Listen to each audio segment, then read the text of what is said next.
hadhihi ni'mah ya Allah. Alhamdulillahilladzi hadana li hadza wa ma kunna linahtadiya laula an hadana Allah. Alhamdulillah, termasuk malam ke-15 nisf min syahr Jumadil Ula. Kita masuk malam yang ke-15 daripada bulan Jumadil Ula.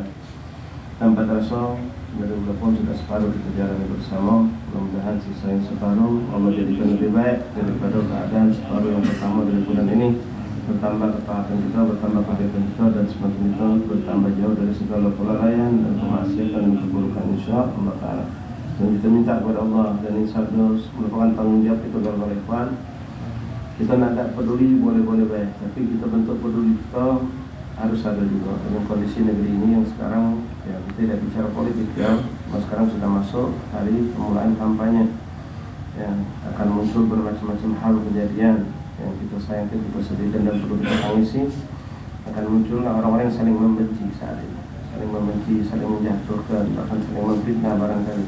Nah, kamu dan saya, kita semua jangan terpelok ya, kita punya pilihan, silakan beda-beda boleh, tidak usah melok nge-share keburukan manusia ya. Kalau ada orang punya kebaikan, ente demen nomor 4 misalnya nomor 4 itu atau pulang di Haji Pulan bin Pulan, ente boleh nge-share kebaikan dia tanpa ente meng-share satu keburukan dari 1, 2, 3, haram hukumnya, masuk dalam kategori riba kalau memang itu memang ada ya. Si Pulan dulu tuh di waktu dia menjabat di daerah sana macam ini, karena keburukan apa lah dia, fitnah apa lah dia ya. Kalau memang itu ada, kalau kita melok nge-share itu Allah termasuk riba.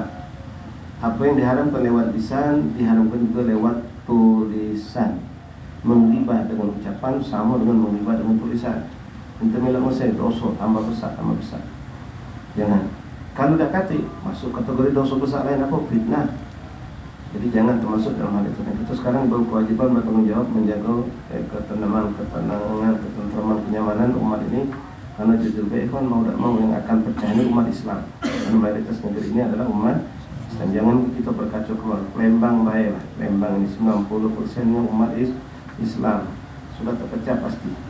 Tapi cukuplah berbeda pandangan, tapi tidak sampai kita harus bermusuhan, insyaallah taala.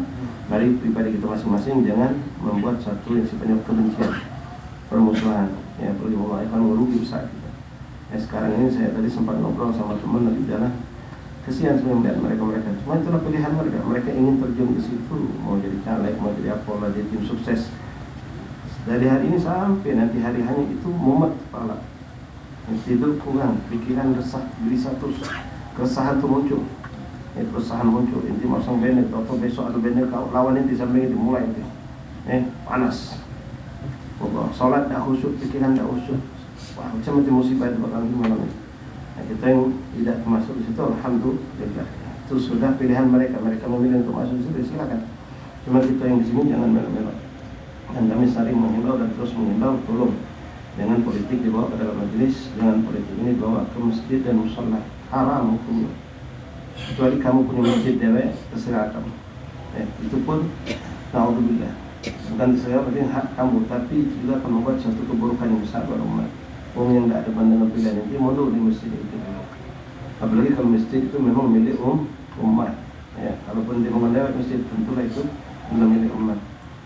Jangan pernah membuka peluang orang untuk numpang sekadar yang menyebarkan kotoran lalu itu seekor bersih ini.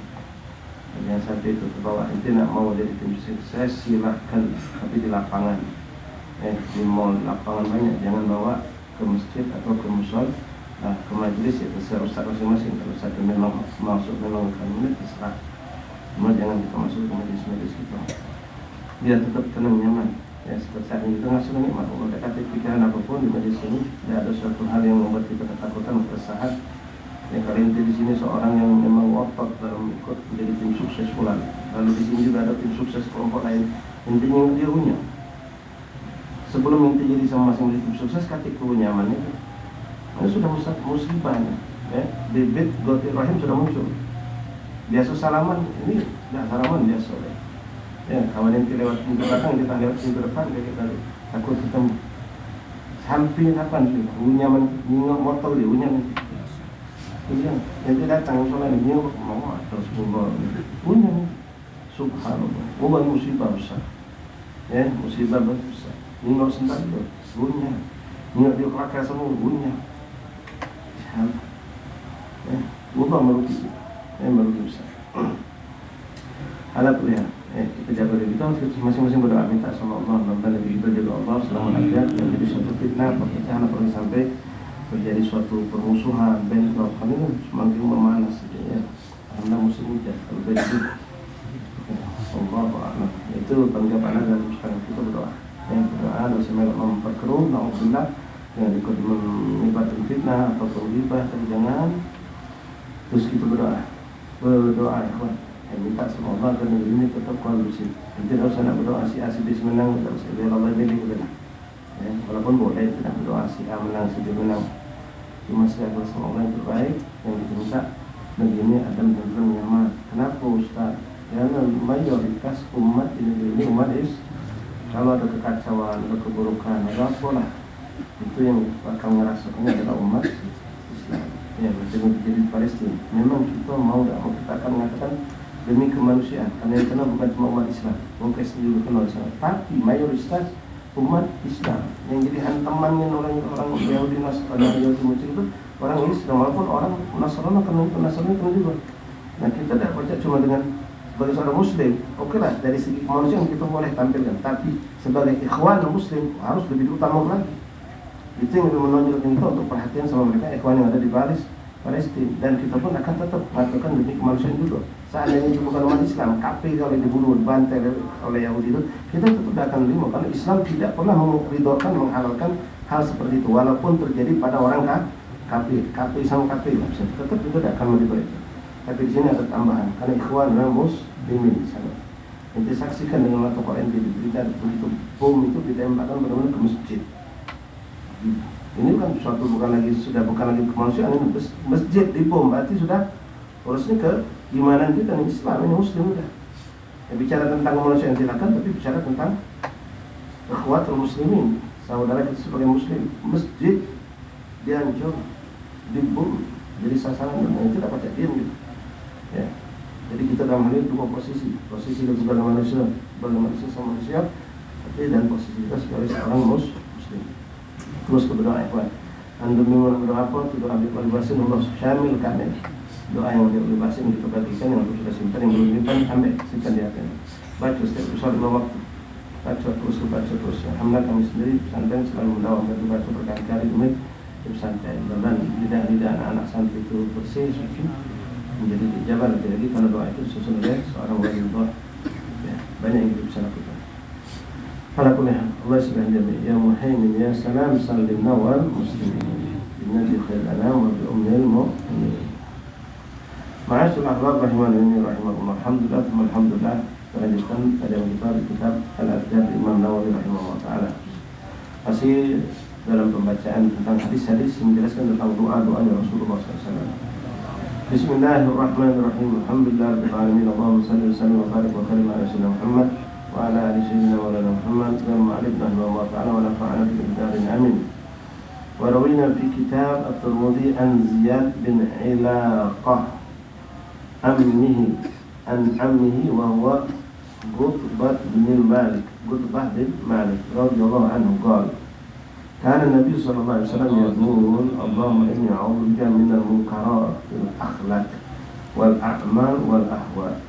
Qala Tirmidhi hadisun hasan. Dalam hadis ini disampaikan oleh seorang yang bernama Ziyad bin Ilaqah.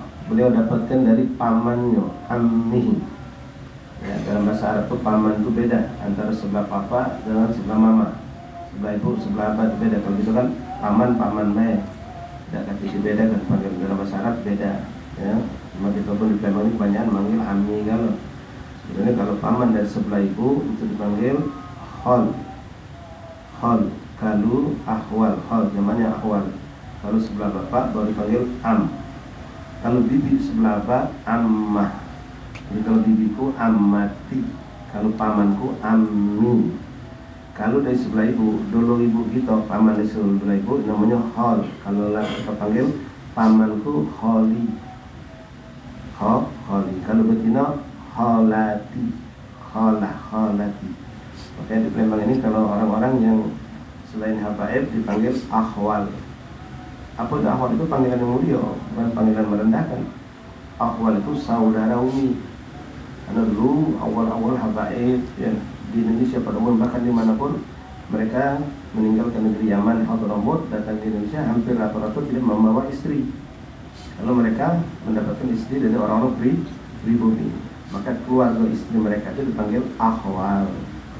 Jadi ahwal itu artinya saudara, keluarga saudara dari sebelah ibu. Itu ahwal, asal-asal panggilan ahwal. Jadi bukan suatu panggilan yang rendah, bahkan itu suatu kemuliaan.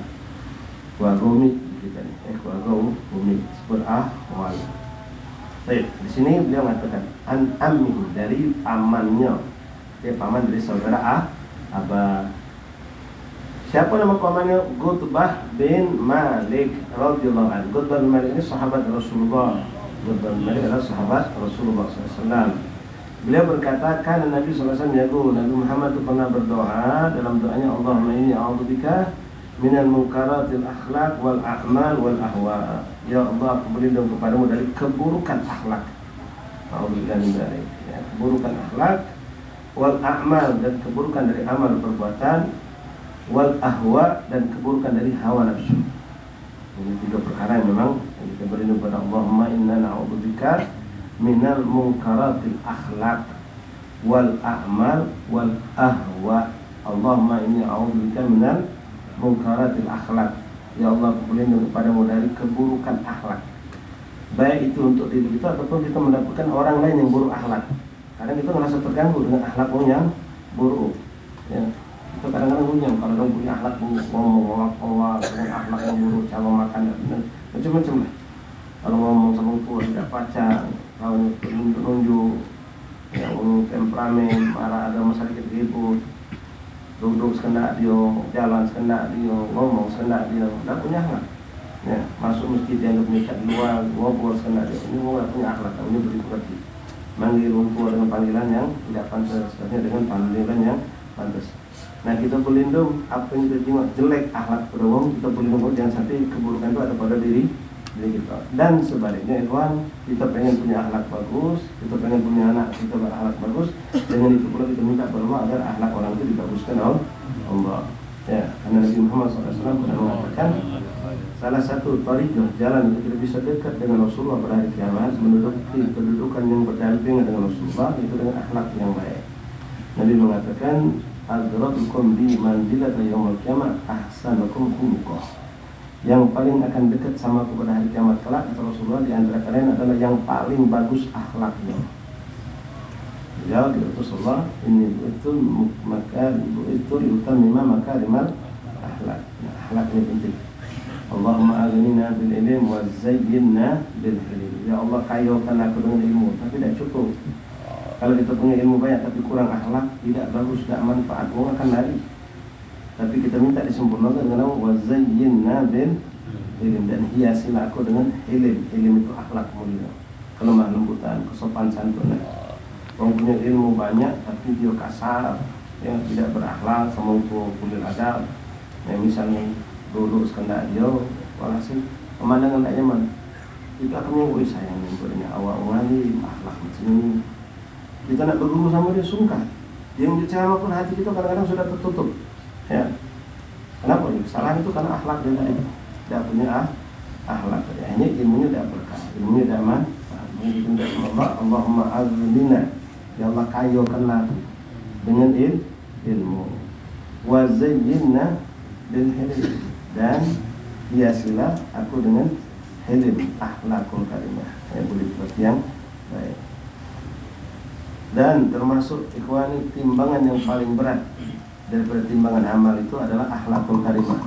Dia bisa mengalahkan ibadah, sholat, ngaji, puasa, dan lain-lain. Akhlak itu bisa mengalahkan daripada timbangan amal yang sifatnya amal perbuatan itu. Akhlak ini luar biasa. Khuluq, bahkan dengan akhlaklah Allah memuji Rasulullah, wa innaka ala khuluqin azim. Ya, akhlak manusia membuat kita kadang-kadang menjadi cinta karena akhlak. La ilaha illallah Muhammadur Rasulullah. Orang yang tidak berakhlak kita akan membencinya, siapapun akan membencinya. Wasu wa munkaratil akhlak wal a'mal, dan perbuatan, ya, amal perbuatan, baik itu sifatnya hablum minallah ataupun hablum minan nas. Kita berlindung jangan sampai perbuatan kita buruk. Kalau sudah perbuatan buruk menunjukkan juga akhlak buruk. Tapi makna di sini boleh jadi hablum minallah juga masuk. sholat kita tidak sempurna, ibadah kita tidak sempurna. Nah, ini buruk amal. Amal buruk diantaranya dengan apa? Mungkarat, keburukan amal. Ketika na'udzubillah min dzalik, kita beramal tidak karena Allah, minta puji manusia, minta dikatakan oleh manusia kita orang baik, kita orang masya Allah dan seterusnya. Atau amal yang tidak sesuai dengan syariat Allah, ibadah sholat tidak sesuai dengan syarat-syarat rukun-rukun yang ditetapkan oleh syariat. Kita berlindung jangan sampai punya amal seperti itu. Karena amal seperti itu mardudatun la tuqbal, ditolak dan diterima oleh Allah. Banyak yang sedih kita sholat banyak tapi Islam tidak terima Allah. Kenapa? Tidak dibanding dengan ilmu. Dia tidak tahu apa yang membatal sholat, dia paham apa yang menjadikan sholat itu tidak terima oleh Allah. Wudhu tidak sempurna, apa yang membatal wudhu dia tidak paham, najis tidak ngerti. Ibadah di sholat abatan marthura, kosong, tidak ada hasil apa sama sekali. Nah, perlu dibarengi dengan ilmu. Amal dibarengi dengan ilmu, dibarengi dengan keikhlasan. Dan yang terpenting, kemarin kami sampaikan waktu kami khutbah Jumat di Lawang Kidul, Jumat lewat dulu kami ulang lagi kami khutbah di Masjid Agung Jumat kemarin. Perkara yang sangat penting kalau menjadikan gobulnya amal ibadah kita adalah kehalalan yang kita pakai dalam ibadah. Nanti pakai sarung, pakai pakaian, sumber duitnya dari mana? Bersih atau tidak? Halal atau tidak? Kalau haram, lam yataqabbal Allah salatah. Yang sering kami sampaikan hadis ini. Ada seorang sholat kata Rasulullah menggunakan pakaian yang dibeli dengan harga 10 dirham. Dari 10 dirham itu ada 1 dirham duit haram. Dia punya duit halal cuma 9. Harga baju pakaian yang nak dibeli untuk sholat itu 10 dirham. Dia dapatkan satunya dari yang haram, dicampurnya. Dapat dia baju, dipakainya sholat. Apa yang didapatkan? Lam yataqabbal Allah salat. Allah tidak terima sholat hamba itu. Walaupun rukuknya benar, sujudnya benar, bacaannya benar, sholatnya benar, tapi pakaian yang tidak benar di mata Allah. Innallaha thayyibun la yaqbalu illa thayyiban. Nah, kalau satu menjadikan tidak halal, tidak diterima ibadah, maknanya kalau 10 dirham dari yang haram berapa? Ya 10 dirham dari yang haram. Wa a'udzubillah na'udzubillah min dzalik. Satu dan menggugurkan ibadah kita terima oleh Allah dan terima oleh Allah. Apalagi kalau sampai nah, setelah lagi kan balik cerita pembukaan majlis tadi. Ya, kesian yang bakal musuh-musuhan ini. Yang musuh-musuhan, benci-bencian, entah sebab apapun tuh, gara-gara apapun, termasuk sekarang ini kita sedihkan yang akan jadi ya, gara-gara pilkada, gara-gara presiden kemungkinan itu sholatnya tidak diterima Allah, sholatnya tidak diangkat, tidak diterima oleh Allah. Rasul mengatakan salah satu latur kau salat ila fukusyur. Ada 3 kelompok manusia yang sholat mereka tidak diangkat kecuali cuma setingkal itu kepala. Yang pertama disebut Rasulullah rajulan mutakhasiman, 2 orang yang musuh-musuhan. Sholatlah dia banyak, sujudlah dia banyak, tidak terima Allah. Apalagi tambah kalau memang na'udzubillah pakainya campur dengan yang kotor. Dia tambah lagi tanpa ilmu pula, ya sudah habis. Abalan manthur, sia-sia, tidak ada suatu nilai ibadah sama sekali. Nas'alullah al-afiyah. Jadi kita berlindung kepada Allah dari munkaratul a'mal wal ahwa, dan keburukan dari hawa nafsu. Ya, nafsu ini, hawa nafsu ini musuh yang lebih berat daripada syaitan. Kalau syaitan kita berbacaan Rabbi inni a'udzubika min hamazati syayatin, a'udzubika rabbi yahdurun, atau a'udzubika minasyaitonir rajim. Ya, syaitan itu berani.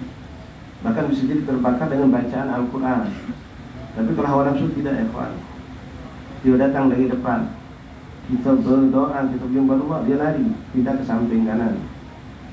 Samping kanan kita berbaca lagi, lari dari belakang, terus tidak pernah lari dari kita. Hawa nafsu. Karena hawa ini kadang-kadang bentuknya masuk dalam surah hasanah, dalam bentuk kebaikan, tapi dicampuri dengan hawa nafsu. Terlalu talbis syaitan, tipu daya setan, semente dengan suatu amalan, begitan, zikir, fadilahnya luar biasa. Yang datang malam ini, tidak tidur untuk mengamalkan amalan itu. Kenapa? Susahnya fadilahnya. Baca sampai tidur datang sampai jam 2 jam 3. Walat, jangan main di bangunan itu. Coba. Yang boleh bilang belum. Jadi sampai jam 2 sampai jam 3 deh. Hanya ngantuk di ujung. Subuh mewah. Ini talbis syaitan. Diinjak semangat oleh setan. Ada lagi hawa nafsu ini dibuat oleh setan macam-macam Quran. Pengen cepat hafal. Sehari anak pengen 5 juz. Masya Allah cantik. Tapi baca itu benar tidak? Dingin banget. Satu guru Quran itu berapa? Paham? Wow, macam-macam. Kita dengar fatwa tentang membaca Quran itu luar biasa hebat. Lalu kita genjot baca Quran. Oh, ini macam Abbas. Tak mengenal tajwid, tidak mengenal makhraj. Bukan pahala, malah dosa. Hawa nafsu. Hawa nafsu itu macam-macam. Kadang-kadang membuat kita tertipu. Kalau sudah hawa nafsu itu dibungkus dengan kebaikan, itu yang namanya talbis syaitan. Yang baca tahu ini ya betul-betul guru yang ngajar kita, guru yang jelas kepada kita, yang mana talbis syaitan, yang mana memang itu adalah hakiki dalam bentuk ketaatan yang bersih. Ya. La ilaha illallah Muhammad Rasulullah SAW. Wal ahwa, hawa nafsu.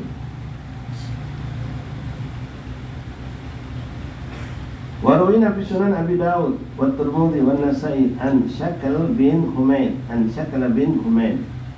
Hadis diriwayatkan oleh Imam Abi Dawud dan Imam Tirmidzi dan Imam Nasa'i dari seorang sahabat yang bernama Syakal bin Humaid radhiyallahu anhu. Dan qultu ya Rasulullah. Ini sahabat Syakal bin Humaid bertanya kepada Rasulullah sallallahu alaihi wasallam. Dia berkata kepada Muhammad, "Ya Rasulullah, alimni du'aan, ajarkan aku doa." Kita sering datang ke Ustaz, Baik Kiai Bib, ajarkan aku doa Bib. Doa aku biar cepat kaya, maaf, biar cepat dapat jodoh, biar lancar rezeki. Benar kan? Tapi beda apa yang diajarkan sama yang diminta oleh sahabat. Kalau sahabat orang lain doa aku biar cepat masuk surga, biar bisa dekat sama Rasulullah, biar bisa kumpul dengan aulia Allah, berkah hidup rumah tangga, punya anak soleh dan solehah. Itu yang kita minta amalan dari rezeki lancar. Ya. Boleh, ya. Tapi tujuannya dia apa? Pokoknya kalau anak rezeki anak itu sana maju anak sedekah. Ya, insya Allah kalau sudah maju nih, tidak ada sedekah. Karena salahnya. Lalu Rasulullah mengajar kepada sahabat ini, dia minta alimni doa, ya Rasulullah ajarkan aku doa. Qala qul, katakan ucap pada Nabi. Diajak langsung ditalkin oleh Rasulullah. Doa ini langsung ditalkin oleh Rasulullah SAW. Allah, bayangkan sahabat berhadapan mukanya dengan Rasulullah. Dia duduk di hadapan Rasulullah. Lalu dia mengatakan, ya Rasulullah alimni, ajarkan aku doa. Maka langsung qul, ucapkan, melodi aku. Ucapkan ini kata Nabi. Saya terbayangkan ya keadaan doa keindahan sahabat ini di hadapan Rasulullah dan ditalkinkan langsung oleh Rasulullah. Diajar, didikte. Allahumma inni a'udzubika min syarri sam'i, Allah, wa min syarri basari, wa min syarri lisani, wa min syarri qalbi, wa min syarri mani. Qala Tirmidzi hadisun hasan. Rasulullah mengajarkan kepada orang ini untuk berlindung kepada Allah dari keburukan anggota badan. Kita pun membutuhkan doa ini. Allahumma inni a'udzubika min syarri sam'i. Ya Allah, aku berlindung kepadamu dari keburukan pendengaranku. Ya, kuping ini na'udzubillah. Allah, kadang-kadang kita langsung dikalah mentung apa? Kalau mentung macam-macam dengar. Sanu, desai ini, sanu nyitokan itu. Mendap di rumah tenang itu ada. Ya. Karena untuk kelanggar dapat cerita dari langgar. Setelah itu duduk zikir, nyendek. Ada orang kayak gitu. Oi, Ustaz, mana belum kabar? Apa ini? Oh, tak tahu Ustaz. Adik saya kejadian besar di kampung. Apa mau mulai cerita ni? Kalau yang lemah tu, langsung lepas tasbih. Langsung dengar yang diharapkan Allah, dengar gibah, dengar namimah, berlindung kepada Allah. Dan dengar hal-hal yang diharapkan Allah, dengar lagu-lagu yang membuat kita lalai kepada Allah SWT. Dengar lagu-lagu itu yang dibawakan oleh perempuan. Walaupun perempuan itu bawakan lagu gosip, hewan hindari. Perempuan itu jangan ke gosip. Quran deh, kalau baca dosa kita dengar atau. Karena perempuan itu aurat suaranya. Suaranya itu aurat. Bukan saya ngomong, ini hukum syariat. Kadang-kadang kita bingung, Allah bingung di negeri kita. Bukan dia ada acara besar di rumah tahfidz Quran bahkan.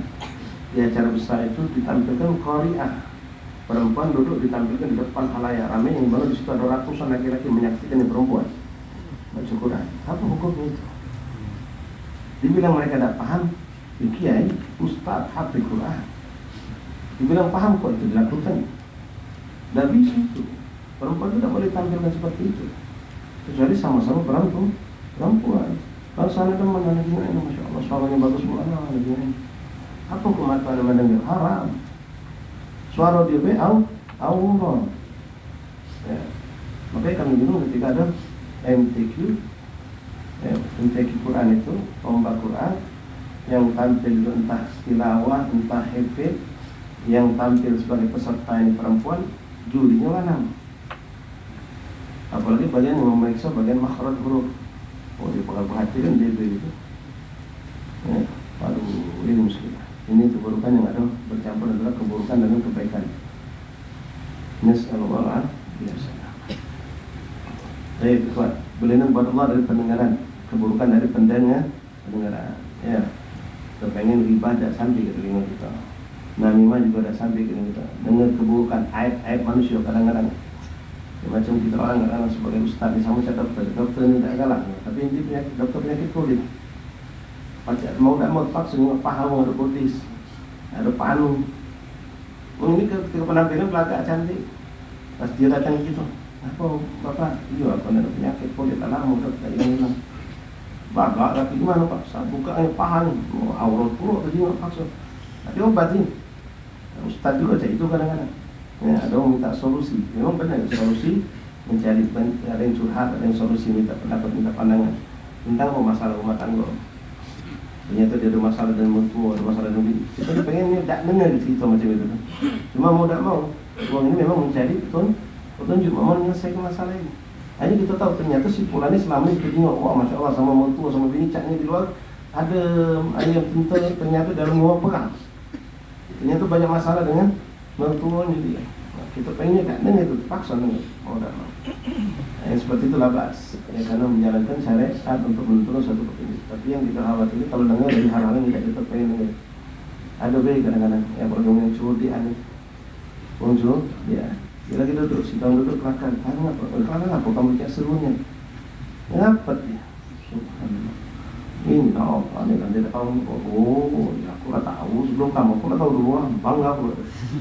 Tentang ayat manusia, aku tak tahu kamu, kok tahu macam aku tahu kalau tuang itu. Aku ni kaget, dia nyalek tuh. Aku ni tahu kalau kartu sih pun nyalek dia. Langsung buka, bla bla bla. Lisan riba, kuping melok riba. Nah itulah. Allah ikhwan, intabi. Ihzar anin julasa isu. Hati-hati dengan duduk sama ngomong buruk. Duduk sama buruk, jadi buruk. Duduk dengan orang baik, kita akan menjadi baik. Menjalis, jalis. Siapa yang duduk dengan satu kelompok, dia akan menjadi bagian dari kelompok itu. Duduk dengan budak-budak majlis yang hobi cerita tentang kiai, tentang habaib, tentang ulama, tentang sunnah Nabi. Itu yang akan datang ke telinga kita. Mulai kalau yang biasa masuk kuping yang baik-baik, maka akan dijaga Allah dari yang buruk masuk ke telinga. Fadlan min Allah, satu kemuliaan dari Allah kalau antum tinjau Allah kenikmatan.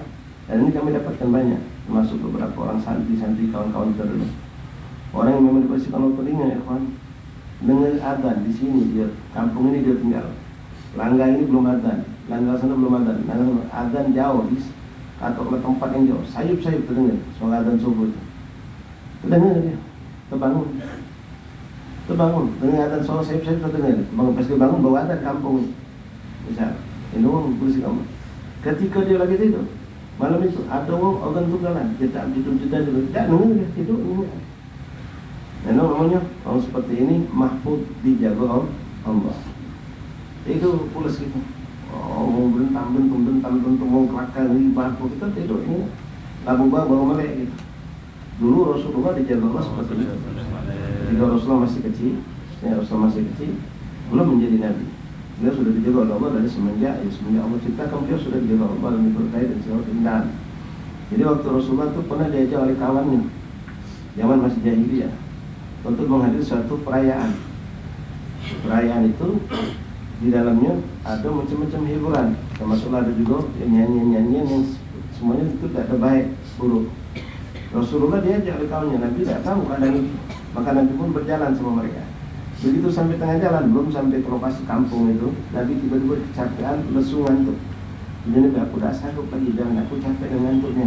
Baiklah dikit lagi dengan tidak, aku tak kuat lagi, lajulah kamu. Lagi kalau kamu rasa saya bangunkan aku nak tidur dan tidur maksudnya. Tidak melok pergi. Begitu selesai bangun kawan, balik selamat. Nah, kita juga kadang-kadang juga Allah seperti itu, namanya ma'unah. Kalau untuk kita manusia biasa namanya ma'unah. Kalau Rasul itu namanya maksum, ismah, tolong dari Allah. Itu untuk salah satu dari mukjizat. Kalau kita ini ditolong oleh Allah, maksum, tak nengok. Kadang-kadang ada orang sakit, cak ngontok sama itu. Nengok, kau siapa yang tak tahu dengan mata, kau tak tahu. Potes je, kita tak nengok kabar gue. Oh, tak tahu baru, kau tak tahu. Tak tahu gitu. Beruntung lagi tempat. Tidak duduk sambungan yang suka menyebabkan riba, fitnah dan seterusnya. Wa'udzu bika min syarri sam'i wa'udzu bika min syarri basari. Nah, ini juga kita berlindung kepada Allah dari kejahatan mata. Kejahatan mata ini dengan apa? Maksiat. Melihat apa yang diharamkan Allah. Termasuk juga kejahatan mata memandangmu dengan pandangan hina. Sambil ngurut ke mata, yang mengikut dikit. Ini ada orang cak, ya lah mungkin rendah ekonominya, penampilannya, ini aja kan. Licik ke mata. Atau kerlingan mata. Ngerti. Paham lah dalam setelah apapun yang dilakukan mata di situ menunjukkan suatu keburukan haram, termasuk maksiat mata. Ya Allah, ya Allah, Allah posisikan mata itu ya Allah dan segala dosa dan keburukan. Tidak ada Allah haramkan kita untuk memandang wajah salihin, wajah awliya, sambil memandang wajah Rasulullah. Dan mereka mengharapkan kita untuk memanjang wajahnya Allah Subhanahu wa ta'ala. Min syarri basari, dan jadi kejahatan mata. Min syarri lisani, dan dari kejahatan mulut. Wah, ini sangat luar biasa. Kejahatan lidah ini luar biasa itu. Ya. Cukuplah Rasul mengatakan al-bala' mu'akalun bin mantik. Ini sekarang ya, orang akan saling serang, saling caci, saling. Balak musibah itu bermula dari lisan kebanyakan kata Rasulullah. Balak musibah kejadian itu kebanyakan bermula dari lisan. Seorang bisa keluar dari Islam gara-gara salah ucap. Seorang pecah rumah tangga bercerai gara-gara satu kalimat keluar kalimat talak. Seorang bisa diri pecah hubungan akrab jadi renggang bahkan putus hubungan gara-gara ucapan. Bahkan naudzubillah seorang bisa terbunuh gara-gara ucapan. Al-bala' mu'akalun bin mantik. Salamatul insan fi hifdzi lisan. Keselamatan seorang manusia tergantung bagaimana dia menjaga lidahnya, kata Rasulullah. Qadul azan isya. Mana berwudu bang, silakan.